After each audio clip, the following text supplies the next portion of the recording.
our 2009 champion, Mr. Geoff Ogilvy.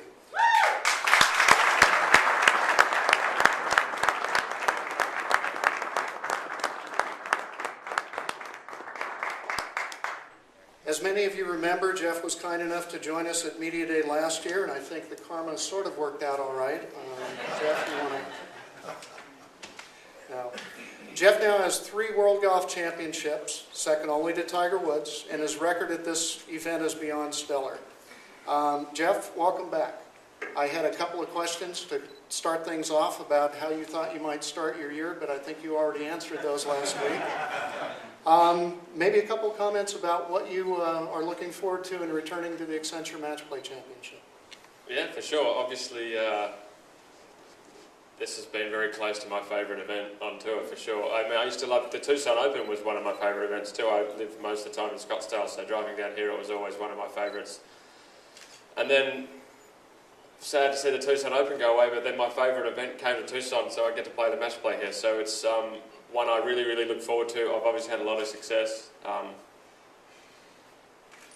Just an enjoyable event. I think it's a great format. I kind of wish we did it more often, match play. The golf course, since we came here last year, was pretty exciting. I think it's going to be even better with the greens, a few more options for pin positions. I think the greens can be a bit faster. I think some of the guys didn't think the greens were fast enough last year, but I thought they were perfect. I thought the greens. I really enjoy the golf course. I think there's just a few little subtle changes that's just going to enhance the place and make it a lot better. And we get to stay here at the hotel this year, and from what I'm told, it's a stunning place with a great view. And I mean, get better than this. We're in the middle of winter and it's 70 degrees, and we get to play out here. There's nothing that's not good about this event. Very good. Folks, at this time we'll take some questions. If you would, I believe Chris has a microphone, and please raise your hands and we'll take some questions for Geoff. You're not going to let him off that easy, are you? Geoff, talk about your victory last week for a moment. Pretty tough battle. Yeah, it was. Obviously, Kapalua is a pretty nice place to start your year. It doesn't get a whole lot better than winning the first event, obviously, and I did it last year too, so it's a massive bonus that I got to do it again. It's one of the nice little perks on tour to get to go to Kapalua. It's one of the first things that anyone thinks about. I guess you win a tournament on tour and you're not already in it, people think, oh, I'm in the Masters now and I get to go to Kapalua. So it's pretty cool to be there every year so far. And to win, yeah, what do you do? I was playing really well all week and all was going really well, and I was having a good little battle with Lucas, and then Sabo went in and threw in a 10 under on Sunday, which kind of was a bit annoying when we got to the 10th tee. I thought we were having quite a lot of fun until he did that.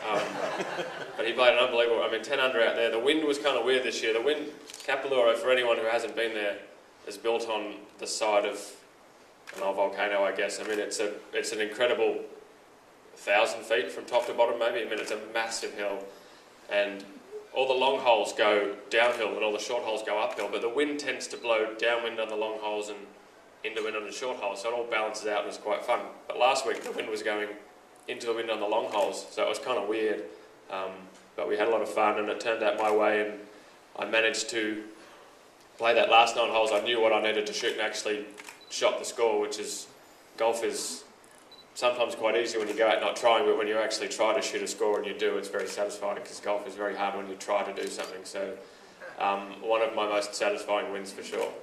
Geoff, congratulations again. We have a question, please. Yeah, Geoff, here in Tucson we get to sort of meet new players every year when they come in, and given that this event may or may not have Tiger Woods, are there some guys out there who you think are really up-and-comers, guys who you think may give you a run for your title here in a month?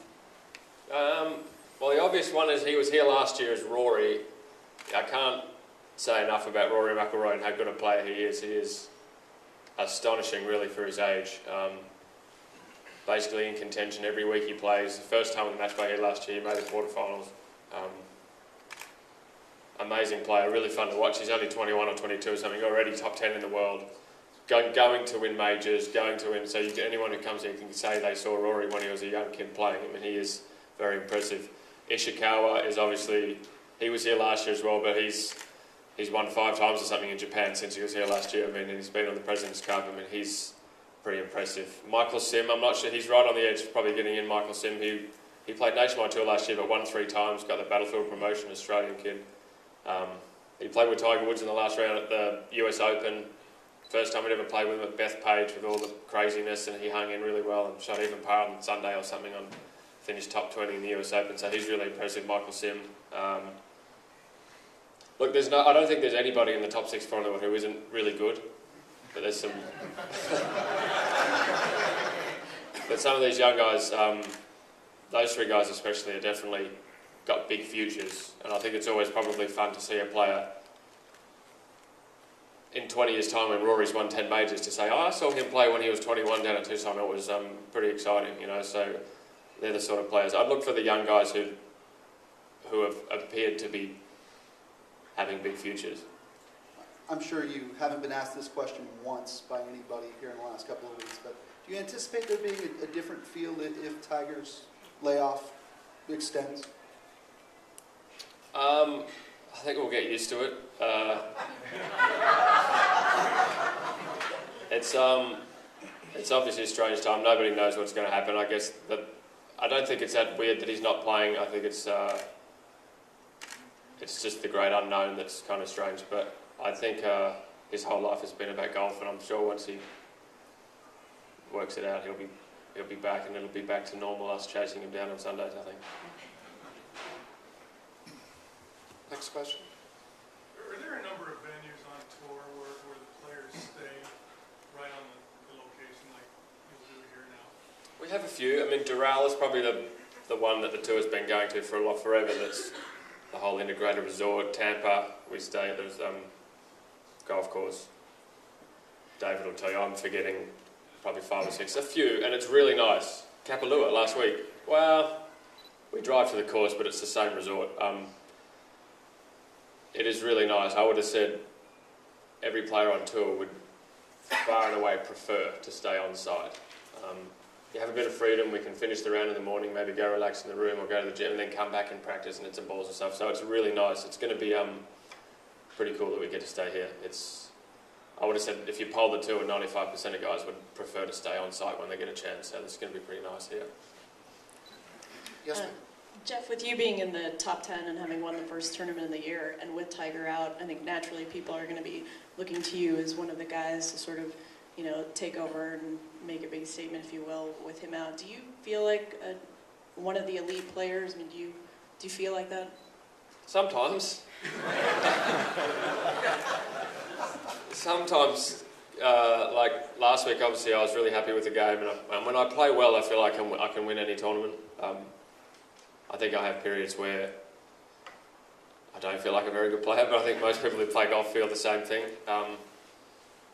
I think if I can get a bit more consistent, I have the guys who get to number 1 and the top 2 or 3 and hold those positions for a long time are the guys who do well when they're not playing so well. You know, they find a way to have a score when they get through a rough week golf-wise and play through the bad form while still having good results. I think I haven't been as good as that as I probably should be if I wanted to hold one of those top few positions.